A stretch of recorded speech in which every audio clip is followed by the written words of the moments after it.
ইরানের মাননীয় রাষ্ট্রদূত আমাদের মাননীয় আমির সাথে সাক্ষাৎ করতে এসেছেন এবং দীর্ঘ 13.5 বছর পরে আমরা যে নতুন করে অফিস করছি, আমাদের অফিসও উনি ভিজিট করতে এসেছিলেন। এই ধারাবাহিকতায় যে অনেক দেশেরই রাষ্ট্রদূত এবং প্রতিনিধিরা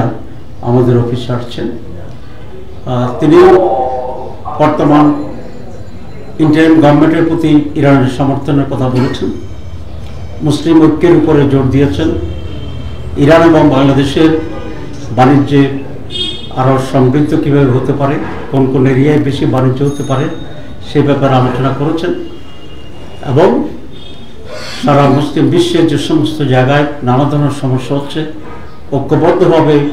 এই সমস্ত সমস্যা কীভাবে মোকাবেলা করা যায় সেই বিষয়েও আমাদের সাথে আলোচনা হয়েছে। উনি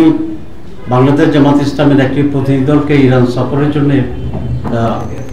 আমন্ত্রণ জানিয়েছেন এবং আমরাও সময় সুযোগ মতো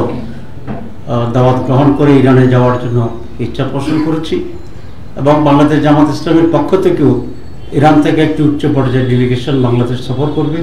এ দাওয়াত আমরা দিয়েছি এবং মুসলিম দুটি বৃহৎ দেশ হিসাবে সারা দুনিয়ার মানুষের কল্যাণ কীভাবে হতে পারে এবং মুসলমানরা কী ধরনের ভূমিকা নিতে পারে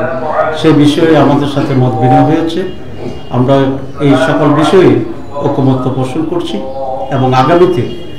দুই দেশের সম্পর্ক এবং বাংলাদেশ জামাত ইসলামী এবং ইরানের জনগণের ভিতরে সম্পর্ক আরও বৃদ্ধি হবে এবং সেই হিসাবে আমরা নানা উদ্যোগ গ্রহণ করব এবং উদ্যোগ গ্রহণের কথা চিন্তা হয়েছে।